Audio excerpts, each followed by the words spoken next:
He was a man of high-velocity glamour, a titan of the Parisian now who spent his days curating the aesthetic of a nation. His world was one of rustling silk, clicking shutters, and the electric hum of the next big thing. As the editor-in-chief of French Elle, Jean-Dominique Bauby was the ultimate consumer of the external, a man who lived for the sharp lines of a new collection, the vintage of a rare wine, and the frantic, beautiful velocity of a life lived at the very center of the frame. He certainly was a master of his craft, accumulating the markers of prestige like a collector of fine art. To the world, he was invincible, balanced perfectly on the edge of a future that seemed to stretch into an endless horizon of success. Unbeknownst to him, in December 1995, Jean-Dominique would come face to face with his mortality, an encounter that would irrevocably alter the course of his life.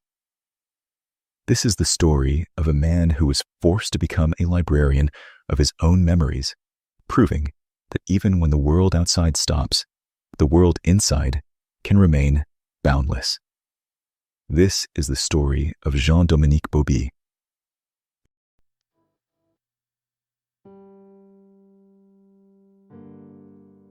Jean was born on April 23, 1952, in the heart of Paris, a child of the 14th arrondissement, a place where history and modernity collide.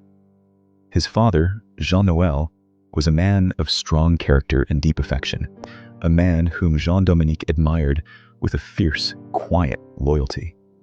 Young Bauby was the quintessential Parisian intellectual, quick-witted, elegant, and possessed of an insatiable appetite for the now.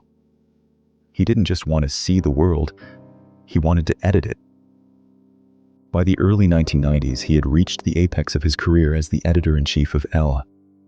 He lived a life of density, constant travel, beautiful people, fast cars, and the exhilarating pressure of deadlines.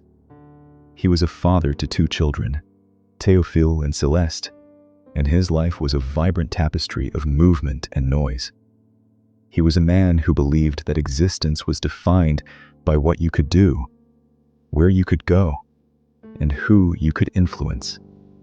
On December 8, 1985, while driving his brand new BMW with his son, Bauby suffered a massive brainstem stroke.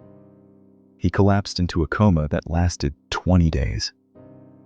When he finally woke in a hospital bed in Berck-sur-Mer, he discovered he had been granted the most terrifying form of survival imaginable: locked-in syndrome. The medical reality was a nightmare of stillness.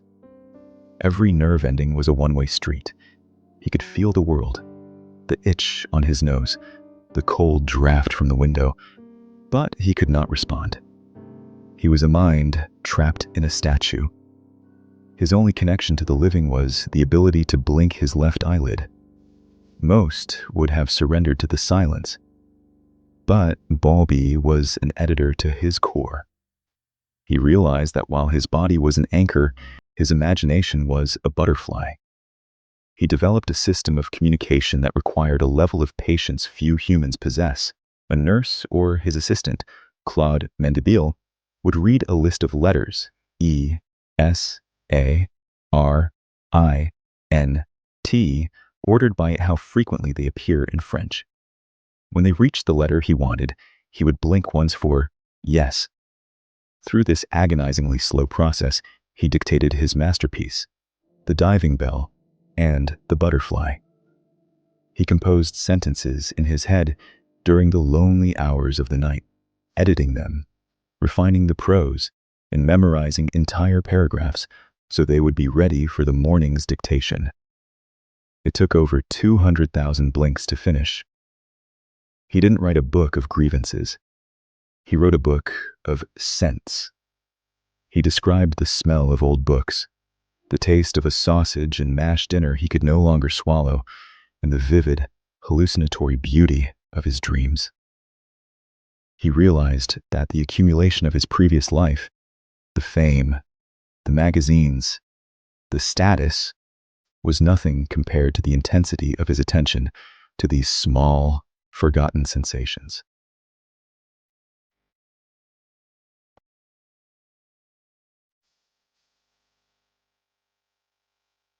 Bauby's work was a race against a body that was slowly giving up. He finished the manuscript in late 1996. On March 7, 1997, the book was published in France to immediate and overwhelming acclaim. 2 days later, on March 9th, Jean-Dominique Bauby passed away. He had completed his final assignment. He had stayed in the room just long enough to tell us what he had found there. In that room, Bauby discovered that death is not a sudden event that happens at the end of a life, but a shadow that gives the light its definition. He realized that for 43 years, he had been a spectator of his own life, rushing through the days as if they were merely obstacles on the way to a more important future. But with the stroke, the future was gone, and he was forced to inhabit the now with a brutal, piercing intimacy. He came to see the meaning of life not as a collection of achievements to be accumulated, but as a series of sensory connections to be felt. He wrote that his life had been a succession of missed opportunities, not because he hadn't achieved enough, but because he hadn't noticed enough. In his paralysis, a single ray of sunlight on his hand or the rough texture of a visitor's sweater became more significant than all the magazine covers he had ever edited. He didn't view death as a thief coming to take his world away. He viewed it as the ultimate editor. It stripped away the clutter of ego, the noise of ambition, and the vanity of the hoard, leaving behind only the essential. He realized that we spend our lives building elaborate prisons of someday, while the actual meaning of our existence is vibrating in the small, worthless details of the present moment. For Bauby, the end was not a wall, but a thinning of the veil. He found that when the body is reduced to a diving bell, the soul is forced to become a butterfly, not as a matter of poetic comfort, but as a biological necessity. He taught us that we don't need to wait for a stroke to stop being spectators. He showed us that the wonder we are all searching for isn't located in the next promotion or the next journey, but in the intensity of our attention to the world right in front of our eyes. In the eyes of medicine, his life ended the moment his brainstem failed. But in the eyes of history, his life reached its most meaningful peak in that hospital bed. He proved that consciousness is not a byproduct of movement. It is a sovereign territory that no paralysis can conquer. We spend our days rushing from one achievement to the next, convinced that we are the masters of our destiny because we can move our hands and raise our voices. We accumulate experiences as if they are trophies, forgetting to actually feel them while they are happening. But Bauby showed us that the now is a mansion with infinite rooms. You don't need a passport or a car to explore it. You only need to be awake. Most of us are terrified of the silence that comes at the end, but Jean-Dominique Bauby mastered that silence. He took the smallest possible unit of human expression, a single blink, and used it to bridge the gap between a frozen anatomy and a vibrant soul. He demonstrated that the depth of a life is measured not by the miles we travel, but by the vividness of the landscapes we map while standing perfectly still. He left the iron weight of the diving bell behind, proving that when the body finally lets go, the imagination is already home.